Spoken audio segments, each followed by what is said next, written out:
Tout a commencé pour elle avec un porte-clés de Jean Le Canuet. Mon invité a été présidente de département, ministre et aujourd'hui députée, une pionnière à sa façon.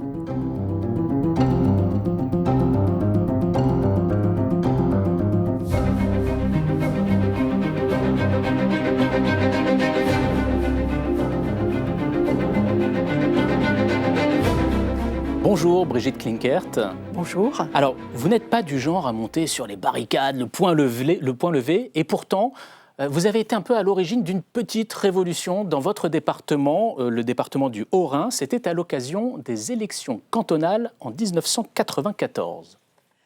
Mon ambition n'était pas du tout d'être la première femme au Conseil général du Rhin. Mon ambition, c'est plutôt de servir Colmar et les Colmariens. Ce que je souhaite apporter de plus, c'est, je crois, ma sensibilité, ma façon en tant que femme d'aborder les problèmes, c'est-à-dire peut-être une façon plus concrète, plus réaliste. Alors, on l'a compris à travers cette archive, vous avez été la première femme élue au département du Haut-Rhin. Je le disais, il y a un côté pionnière chez vous, mais pas forcément militante des droits des femmes, en tout cas, pas à vos débuts. Pourquoi ?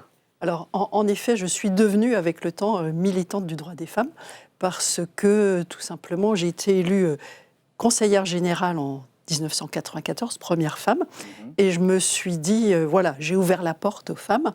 Dans 3 ans, dans 6 ans, d'autres vont intégrer notre Assemblée. Et il a fallu attendre la loi sur la parité pour que d'autres femmes viennent me rejoindre.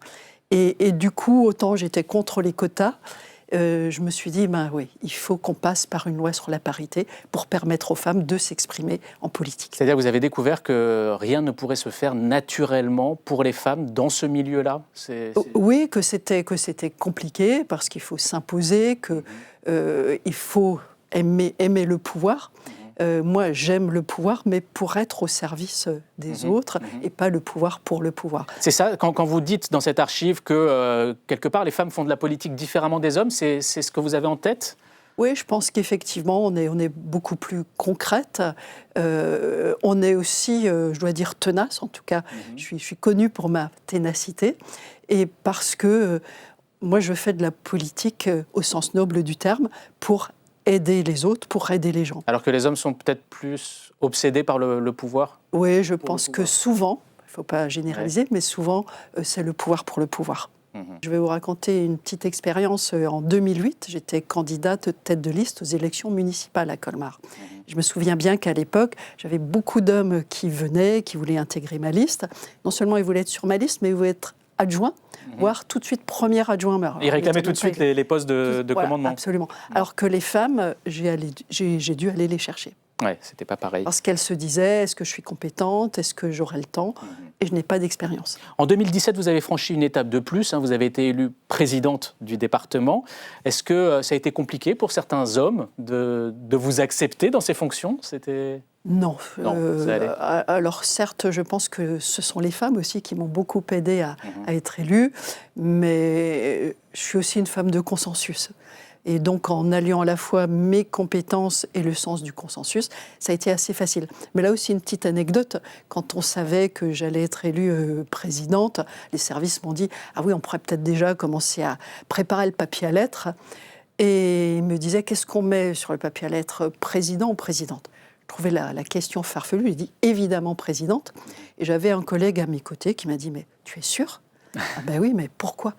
Ah, mais parce que président, c'est quand même beaucoup plus fort que présidente. Ah oui, donc les mentalités n'avaient pas totalement évolué encore. Vous vous êtes engagé en politique à l'âge de 18 ans. Vous avez rejoint le CDS, le Centre des démocrates sociaux. Sauf qu'à l'époque, votre mère a eu du mal à l'accepter. Pourquoi ? Alors, maman était la fille de mon grand-père qui était maire de Colmar pendant 30 ans. Et je pense que souvent, quand même, la politique saute une génération. Parce que les enfants se rendent bien compte que ça demande beaucoup de temps, un investissement très très fort. Et quand je lui ai dit un jour, maman, là je vais partir au mois de juillet à l'université d'été des jeunes démocrates sociaux, Elle m'a dit, mais c'est juste pas possible. Enfin, elle n'en revenait pas. Votre grand-père maternel, donc Joseph Ray, a marqué la vie politique locale de Colmar en étant maire pendant 30 ans. À l'âge de 9 ans, vous-même, vous étiez déjà très intéressé par la politique au point de vouloir l'accompagner au meeting de Jean Le Canuet. Je crois que vous en avez même gardé un souvenir. Oui, en effet, j'allais à l'époque à l'école primaire et puis on annonce la venue de Jean Le Canuet pour un meeting à Colmar. Et j'avais très très envie d'y aller, mais c'était juste pas possible. J'avais 9 ans et puis j'avais classe. Et du coup, mon grand-père m'a rapporté un joli porte-clés. Vous êtes venu avec précieusement. On le voit en photo ici, mais voilà, magnifique collector. De Jean Le Canuet, qui était un peu la principale personnalité de la famille politique centriste. Voilà, et candidat à l'époque à l'élection présidentielle. Cet engagement de votre grand-père, donc il a compté dans votre propre engagement. Ça a été déterminant pour vous ou pas forcément? Alors, difficile à dire. C'est vrai que mon grand-père m'emmenait, par exemple, les jeudis après-midi ou les dimanches matins, voir l'un ou l'autre chantier. C'est ainsi que j'ai le souvenir d'un champ sur lequel il n'y avait rien. Mais je voyais qu'il y avait des travaux là et que pour mon grand-père, c'était très important. Et en fait, il s'agissait de l'implantation de la première entreprise, l'entreprise Timken, une entreprise américaine, dans ce qui allait devenir par la suite la zone industrielle de Colmar. Et ça, c'est pour vous, c'est un... Ça a été marquant pour moi, de créer des emplois pour les Colmariens.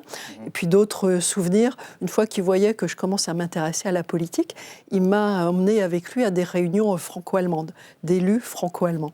Et là aussi, j'ai trouvé que ce que mon grand-père faisait était juste incroyable, parce qu'il avait été résistant, emprisonné par les Allemands, condamné à mort, même par les nazis, pas par les Allemands, par les nazis.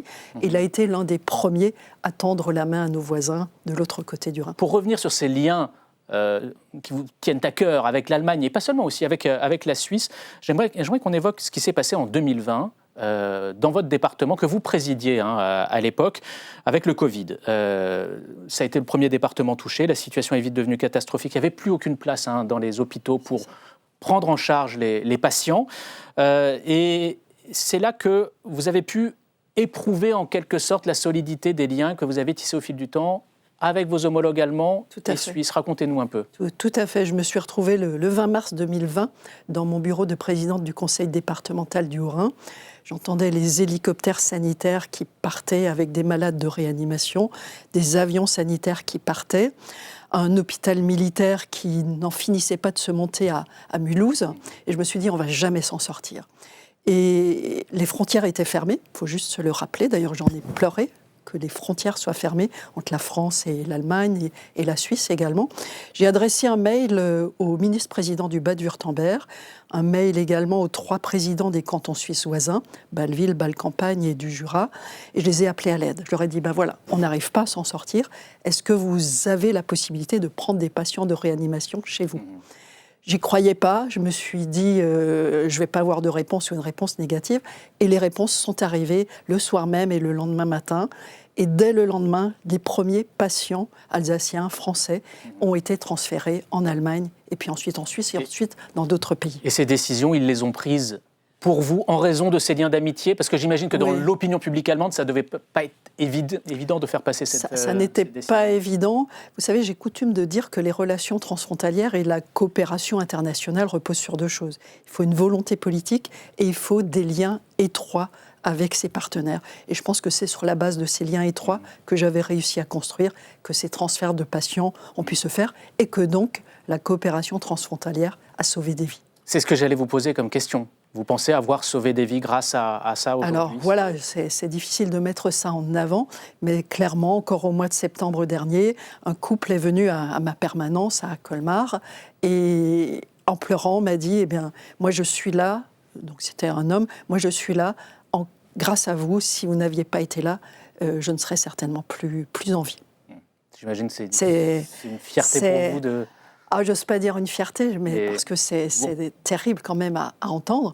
Mais en même temps, jamais, en tant que femme politique, en tant qu'élue, je ne pensais un jour sauver des vies. Pouvoir être utile à ce point-là par un engagement public. Exactement. En 2022, après votre élection à l'Assemblée, vous vous êtes présentée pour devenir la présidente du bureau de l'Assemblée parlementaire franco-allemande et vous avez été élue. et vous expliquez que c'était le seul poste qui vous intéressait dans tous les postes possibles quand on est député au sein de l'institution. Expliquez-nous un peu en quoi ça consiste, cette assemblée parlementaire franco-allemande, parce que je ne suis pas sûr que tout le monde connaisse bien. Alors effectivement, c'est une assemblée qui a été créée en 2019. C'est une assemblée extraordinaire. C'est la seule assemblée binationale qui existe au monde.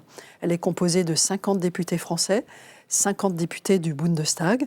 Et nous nous réunissons, nous travaillons en groupe de travail également pour essayer d'adopter des textes communs. Donc essayer de nous mettre d'accord sur des sujets, j'ai envie de dire, stratégiques, comme actuellement la souveraineté énergétique. Nous allons travailler également sur les questions de défense, mais aussi des questions, j'allais dire, qui concernent le quotidien des gens. Alors clairement, ça n'est pas toujours facile, nous ne sommes pas toujours d'accord, mais l'immense avantage de ce type d'assemblée, c'est que nous nous disons les choses. Je veux dire, entre parlementaires, nous avons un langage très clair et qui nous permet d'avancer, j'ai envie de dire, vers un avenir commun et une coopération beaucoup plus développée. Un mot quand même sur votre passage au gouvernement de Jean Castex, puisque avant d'être député, vous avez été ministre délégué à l'insertion. Est-ce que votre perception de l'Assemblée en tant que ministre de l'Assemblée et des députés était différente de celle que vous avez aujourd'hui ? Je dois vous avouer que la première fois que je suis arrivée en tant que ministre sur le banc du gouvernement à l'Assemblée, lors des QAG, des questions au gouvernement, je me suis dit, mais quel cirque ici. En fait, aujourd'hui, on se rend compte en effet qu'à l'Assemblée nationale, malheureusement, on ne se respecte pas forcément les uns les autres, qu'il y a beaucoup d'insultes qui fusent. Et je le regrette profondément. Pour moi, l'Assemblée nationale doit d'ailleurs travailler avec le gouvernement, quel qu'il soit et de quelque parti qu'on soit, pour faire avancer les projets pour la France. Et c'est pour cela que moi, je me suis investie. Allez, on passe à notre quiz. Je vous explique le principe. Je commence une phrase et ça va être à vous de compléter cette phrase. On y va. Les députés qui rêvent de devenir ministres. Il ne faut pas en rêver, ça vous arrive un jour sans que vous ne me demandiez rien. On reconnaît les marathoniens en politique à... leur endurance. Leur vraie endurance physique, vous le constatez ? Oui, clairement. L'endurance et aussi l'endurance et la ténacité. La ténacité. Alors on vous voit avec votre club colmarien. Où avez-vous pu trouver cette photo ? Pour un Alsacien, les Français de l'intérieur sont vraiment... Vous savez, il n'y a pas plus français qu'un Alsacien. Donc, juste pour bien expliquer à nos téléspectateurs, français de l'intérieur, c'est la façon dont les Alsaciens parlent du reste de la France. Du reste de la France. Il faut juste savoir que ça n'est absolument pas péjoratif, mais c'est comme ça qu'on parle des Français outre-Vosges. Bon, bah écoutez... parce que les Vosges, qu'on le veuille ou non, sont une barrière physique, alors que le Rhin unit. Et déjà, Victor Hugo disait « le Rhin unit tout ». Merci beaucoup, Brigitte Klinkert, d'être venue dans La Politique et moi. Grand merci à vous.